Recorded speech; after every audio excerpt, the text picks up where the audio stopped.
Hello everyone. हमने कल archaeological नहीं लिटरेरी सोर्स में इंडिजीनियस सोर्स किया था। इंडिजीनियस सोर्सेस मतलब जो रिलीजन से होता है। ठीक है। हमें बहुत सारी चीजें मिली। ठीक है। और आई होप आप रिवीजन कर रहे हो। मैं तो नहीं कर पा रहा हूँ। पहले कोर्स भी निपटाना है, रिवीजन भी करना है। ठीक है, तो वो हो जाएगा। अगर हम बात करें फॉरेन सोर्सेस के बारे में तो देखो, अब क्या ना, कुछ ऐसी चीजें हैं जो हम हमारे इंडियन टेक्स्ट में नहीं मिला। ठीक है। तो जैसे फॉर एग्जाम्पल अलेक्जेंडर का इन्वेजन हुआ था। ठीक है। अलेक्जेंडर, अलेक्जेंडर राइट, इसका नाम अगर तुम भूल गए तो रहने दो। अलेक्जेंडर इन्वेजन हुआ था। अब अलेक्जेंडर का जो इन्वेजन हुआ था उसके बारे में किसी भी इंडियन टेक्स्ट में नहीं लिखा हुआ है। किसी भी इंडियन सोर्सेज में मेंशन ही नहीं है। ठीक है। बट बट हमारे कुछ ग्रुप्स, ग्रीक, हमारे नहीं बट उनके ग्रीक सोर्सेज में बताया गया है अलेक्जेंडर इन्वेजन के बारे में। इसका एक फायदा क्या है, ये किसी से डर के नहीं बनाते थे। मतलब किसी ने भी लिख दिया, कोई आया, घर गया, लिख दिया, उसने किताब छाप दी। अब क्या कर लेगा यहाँ का राजा, वहां कुछ कर सकता है क्या? नहीं। ठीक है। तो फॉरेन सोर्सेस ऑल्सो इम्पोर्टेंट। ठीक है, जो देखेगा जो समझेगा वही लिखेगा। बट इसके कुछ बैड कैरेक्टरिस्टिक्स भी हैं। ठीक है। वो क्या है कि वो बिना समझे लिखेगा, सिर्फ जो देखेगा वो लिखेगा, एक्सपीरियंस नहीं करेगा। जो लोगों से सुनेगा वो लिखेगा। That is important. अब देखो, हाँ ठीक है, बात करते हैं। अगर हम बात करें प्री अलेक्सेंडर प्री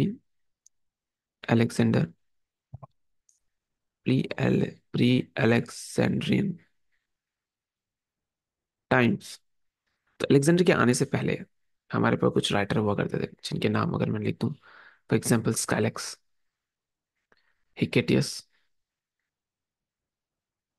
मिलिचियस, मिल मिलेटस, हेरोडोटस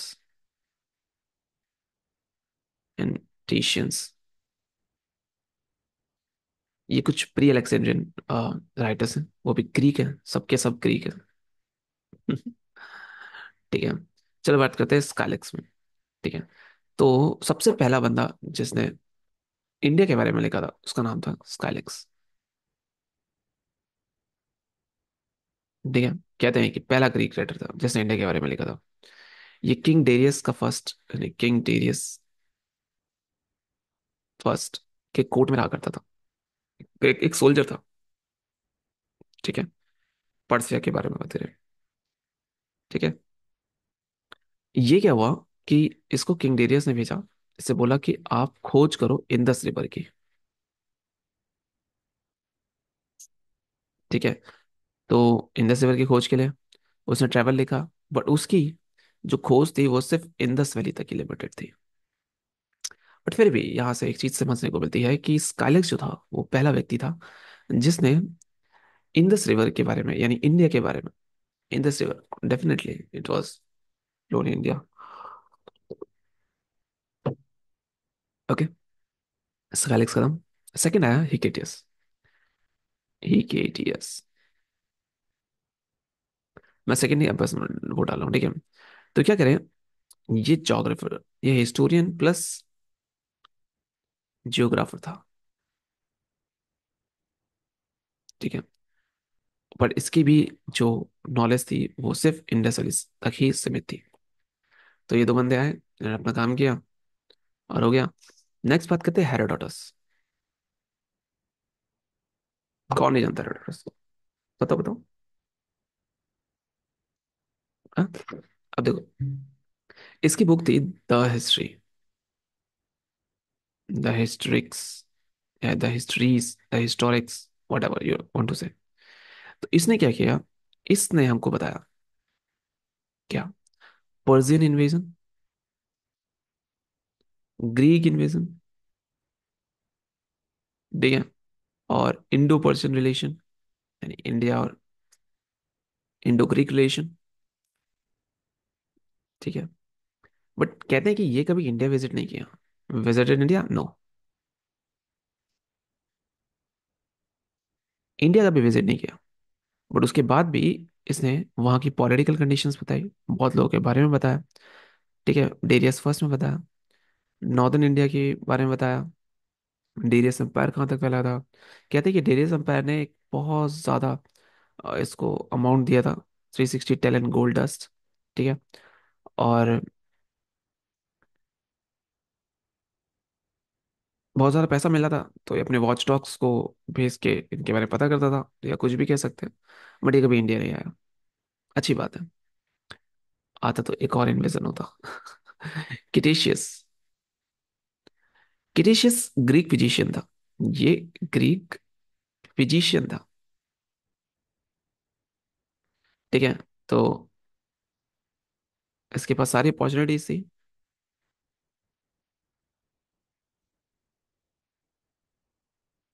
तो उसके बारे में ज्यादा कुछ डिटेल में है नहीं, बट किटेशियस भी था। ठीक है। तो मैंने कितने बता दिए, स्काइलैक्स, हेकेटियस, हेरिटेटियस, स्काइलैक्स, हेकेटियस, हेरिटेटियस, थिशियंस, मिलेटियस के बारे में कुछ है नहीं। ठीक है। अब बात करते हैं अलेक्जेंडर के बाद। So post Alexander.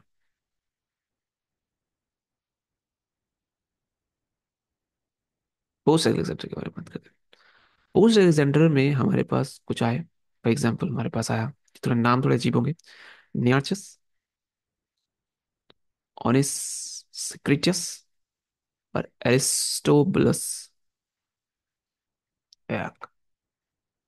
ठीक है, भूल जाओ, इनके बारे में कुछ नहीं करना है। हम बात करते हैं मेगास्थनीज के बारे में direct. The question is Megasthenes. ये बहुत ज्यादा फेमस है, मेगास्थनीज। ठीक है।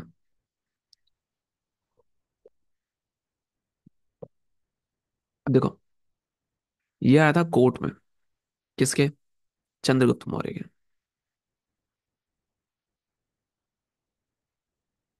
चंद्रगुप्त मौर्य। ठीक है। चंद्रगुप्त मौर्य। चंद्रगुप्त मौर्य कौन है? चंद्रगुप्त मौर्य जिसने क्या खोज किया था? मौर्य डायनेस्टी। मौर्य डायनेस्टी। ये 6 साल तक रहा, और इसने अपनी बुक लिखी, the book was indica. Indica. ठीक है। पर ओरिजिनल बुक ने, वो खो गई। इसकी ओरिजिनल जो बुक थी वो खो चुकी थी। फिर बहुत लोग हैं, प्लेनी, आर्यन, प्रिजर्व किए पैसेंजर्स, मतलब उन सब ने सोच समझ के इसको दोबारा ट्रांसलेट करवाया बाय MC क्रिंडल। ठीक है। तो इंडिया के बारे में, मतलब मैगस्थनीज ने जब 6 साल रहा, तो जाहिर सी बात है कुछ ज्यादा ही लिखा होगा। तो बहुत सारी चीजें लिखी, जैसे जोग्राफिकल फीचर, कंट्री की फर्टिलिटी, पाटलिपुत्र, चंद्रगुप्त मौर्य के बारे में, absence of slavery in India, India में स्लेवरी नहीं थी, 7 caste of Indians, rare occurrence of theft in their country, Indian philosophers, बहुत सारी चीजें। ठीक है। दिमेचियस। Next was Deimachus. आज का थोड़ा लेक्चर बोरिंग होगा, if you don't have any interest on the writers. ठीक है। तो दिमेचियस की ओरिजिनल बुक भी खो गई। ऐसे बहुत से लोग हैं। स्ट्रैबो ने एक बुक लिखी थी, जैसे उसकी जो टेक्स्ट थी वो थी जियोग्राफिया। ठीक है। तो ये भी एक इम्पॉर्टेंट थी। ठीक है। और अगर हम बात करें, देखो, ये जो ज्योग्राफी का थी, इसने चंद्रगुप्त मौर्य के बारे में ही बहुत कुछ लिखा हुआ था। So, ठीक है। ओके। तो अब हम बात करते हैं, ज्यादा नहीं है, यहाँ तक हमारे खत्म हो गए ग्रीक वाले सारे। Let's talk about the Roman. कुछ रोमन भी है कि हमारे पास? हाँ, हमारे पास रोमन भी है, जैसे प्लिनी, कटिशियस, कटिशियस, टालमी, जस्टिन। ये सारे के सारे क्या थे? हमारे रोमन थे, ये लैटिन थे। ठीक है। अलेक्जेंडर द ग्रेट के बारे में लिखा है इसने। ठीक है। इसने एपिटोम लिखी हुई है, जस्टिन ने। अलेक्जेंडर द ग्रेट के बारे में है। अलेक्जेंडर द ग्रेट किसके वो थे, समकालीन थे? चंद्रगुप्त मौर्य के थे। कहते हैं कि अलेक्जेंडर के मरने के बाद इंडिया जो पूरा शेक हो चुका था। ठीक है। बहुत सारी चीजें थी जो अलेक्जेंडर, तभी तो अलेक्जेंडर के एरा में बांट दिया गया। इंपॉर्टेंट था ना वो, इसलिए। मेरी चाय। हम्म, ठंडी ठंडी चाय हो गई अब। चाइनीज राइटर के बारे में बात करते हैं। देखो, मैं तुम्हें सारे के सारे नहीं बता सकता क्योंकि सारे याद कर पाने नामुमकिन है। बट जो जो इंपॉर्टेंट लग रहे हैं, आई टेल यू। तो सबसे पहला इंपॉर्टेंट है, वो है सुमा। सुमा चियन। दिस इज सुमा चियन। ये फर्स्ट चाइनीज राइटर है जिन्होंने इंडिया के बारे में लिखा था। इसकी बुक नाम का नाम था हिस्टोरिकल मेमोइर्स। ठीक है। उसके बाद नीचे चलते हैं। उसके बाद अगर हम बात करें तो फाहियान।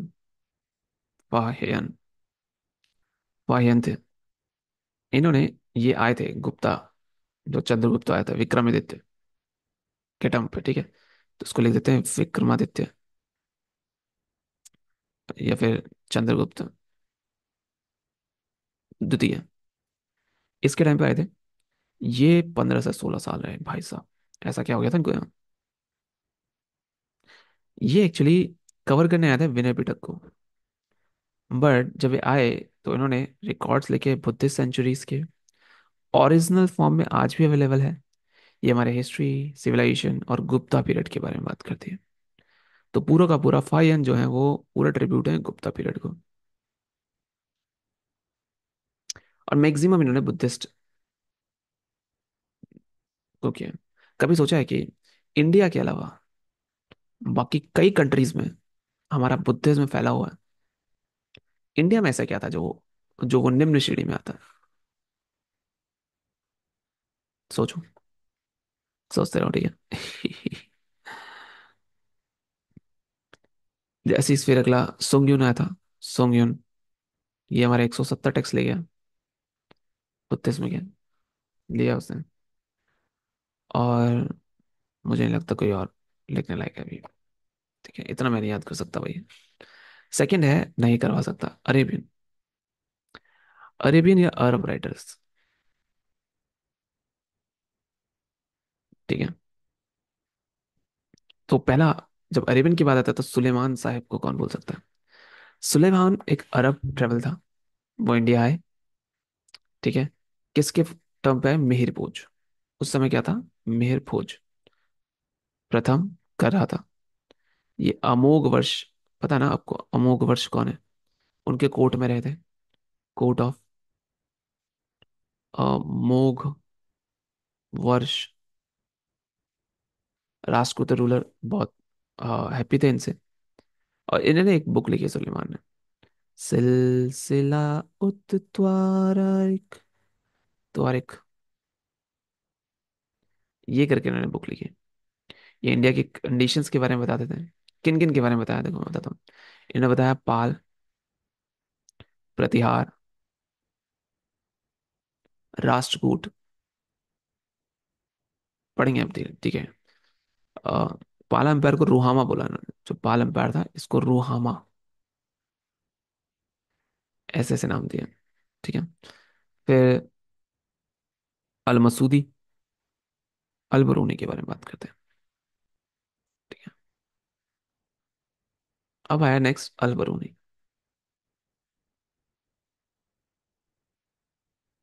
ठीक है। अल बरूनी, इसका नाम था अबू रयान मोहम्मद इब्न अहमद अल बरूनी। इतना लंबा याद करोगे क्या? फिर से बताता हूँ। अबू रेहान मोहम्मद इब्न अहमद अल बरूनी। बट इसको प्यार से अल बरूनी कहते थे, या फिर हम इसे उस्ताद भी कहते थे। ये उज्बेकिस्तान में पैदा हुए थे। बट सुल्तान थे गजनी के, मतलब इनको मोहम्मद गजनवी ने रखा था उस समय। ठीक है, खरीदा था, मतलब वो गजनी से लाए थे, और बहुत उसके मल्टी टैलेंट से बहुत ज्यादा इम्प्रेसिव थे। तो उनको, इस अलवरुन को कोर्ट में नजूमी की तरह नियुक्त कर दिया गया। नजूमी क्या होते हैं? कोर्ट के एस्ट्रोलॉजर होते हैं। ठीक है। अब 1019 एडी में ये भारत आए। भारत आने के बाद ये पंजाब में रहे, और पंजाब में रहने के बाद इन्होंने वहां संस्कृत सीखी। देख रहे हो, बाहर के लोग बंदे आके यहाँ पे संस्कृत सीख रहे हैं। ठीक है। और इनको जो टाइटल मिला है वो मिला है विद्यासागर का। विद्यासागर का जो टाइटल इनको मिला हुआ है, यानी ओशन ऑफ नॉलेज, इनको किन्होंने दिया? हिंदूज ने दिया। समझ रहे हो? इंसान के अंदर टैलेंट हो तो वो मॉमडन होके भी, या कोई दूसरी कास्ट का होके भी, I am not saying it's Mohammedan और समथिंग, हिंदूज उन्हें टाइटल दे सकते हैं, और वो भी विद्यासागर। जब वो वापस आए तो उन्होंने बुक लिखी जिसका नाम था तहकीक हिंद। तहकीक तहकीक हिंद, यानी इंडिया की इंक्वायरी, तहकीक करना, इंक्वायरी करना, रियलिटी ऑफ इंडिया। तारीख हिंद भी लिखा जाता है इसको, किताबुल हिंद भी लिखा जाता है। देखो, अब कोई ये नहीं कहेगा कि तारीख हिंद पढ़ा है हमने तो, ठीक है, पढ़ा तो लगा ये रहा, और पढ़ा तो नहीं ले किताब उल हिंद। और बता, इस बुक में इंडियन सोसाइटी कल्चर के बारे में सारी नॉलेज है। ये बिलीव किया गया है कि best account, best foreign account in India, सबसे बेस्ट है। ठीक है। अलबरूनी को फर्स्ट रियल आइडियोलॉजिस्ट बोला गया। अलबरूनी से खुश होके इसको हमारे यहाँ के साइंटिस्टों ने फर्स्ट रियल आइडियोलॉजिस्ट का दर्जा दिया है। और इंडोलॉजी को फाउंडर करने वाले बंदे हैं। पर इस बुक की दो शॉर्ट कमिंग थी। अब पढ़ रहे हैं तो थोड़ा सा ऐसे पढ़ेंगे ना कि यार याद रहे। ठीक है। पहला, कि अलबरूनी ने बोला कि nothing about the political condition of India in his own time. Secondly, he wrote from what he red, not from what he saw. ये रीड करे हुए में से किया था। That was the short coming. इसकी बुक को इंग्लिश में कन्वर्ट करने के लिए एडवर्ड सी सचाउ थे, इंग्लिश में कन्वर्ट किया। ठीक है। नेक्स्ट आते हैं हमारे, बहुत इतना काफी है, इब्न बतूता। इब्न बतूता, इनका नाम भी कुछ ऐसा था, अबू अब्दुल्लाह मोहम्मद इब्न अब्दुल्लाह लवालुत्तंगी इब्न बतूता। ये 1304 में इनका जन्म हुआ। इनके जन्म से हमें कुछ लेना देना है नहीं, अफ्रीका के थे, अफ्रीकन ट्रैवलर थे। ओके। ये तुगलक साहब के, तुगलक, मोहम्मद बिन तुगलक, लो मैं पूरा लिख लेता हूँ, मोहम्मद बिन तुगलक के समय पर आए, जो दिल्ली के सल्तनत थे, उन्होंने बुलाया। ठीक है, कंप्लीट। तो इनको बनाया गया काजी बाय इब्न तुगलक के द्वारा। होल्ड किया उन्होंने पोस्ट। फिर वो चाइना में चले गए as an ambassador of Delhi सल्तनत। पर वो चाइना नहीं पहुंचे क्योंकि उनके रास्ते में शिप टूट गई थी। इंडियन ट्रैवल को बताया, वैल्यूबल इंफॉर्मेशन दी लाइफ और मोहम्मद बिन तुगलक के बारे में। और वो समझे कि देखो, यहाँ पर उन्होंने बताया कि कैपिटल को दिल्ली से देवगिरी। सो मोहम्मद बिन तुगलक जो है, उन्होंने अपनी कैपिटल को दिल्ली से देवगिरी स्थानांतरित किया, यानी चेंज किया। बट इसका रीजन क्या था, ये सब उन्होंने लिखा हुआ था, दौलताबाद जो है। और वो गयासुद्दीन मोहम्मद दमगान शाह, जो मदुरई के थे, वहां रहे, वापस पहुंचे, और उन्होंने बुक लिखी जिनका बुक का नाम था रिहाला। इस बुक रिहाला में उनका मिला, और 1369 में ही, नहीं 65 साल की उम्र तक रहे। ठीक है। तो I think that's more than enough for the sources, external sources, Indian sources, I mean foreign sources हो गया। तो हम स्टार्ट करेंगे आर्कियोलॉजिकल सोर्सेस के बारे में। अभी तक हमने पढ़ा लिटरेरी सोर्सेस, आज समाप्त होता है। अब हम पढ़ेंगे आर्कियोलॉजिकल सोर्सेस। और आर्कियोलॉजिकल सोर्सेस बहुत इंटरेस्टिंग होने वाला है, क्योंकि माना जाता है कि archaeological sources are the real sources by which we understand what happened at the time, क्या हुआ था। ठीक है, तो चलिए यहाँ पे खत्म करते हैं। और मैंने मैक्सिमम बहुत बुकें रिपीट की हैं, फिर भी अगर कोई बुकें बच जाती हैं तो मैं प्रीवियस ईयर क्वेश्चंस लगाऊंगा। जिन बुकों में अगर वो मिलता है तो विल बी वेरी हेल्पफुल। तो मेरी साथ साथ सीरीज चल रही है, तो देखना मना भूलें। आज के लिए इतना ही। Thank you.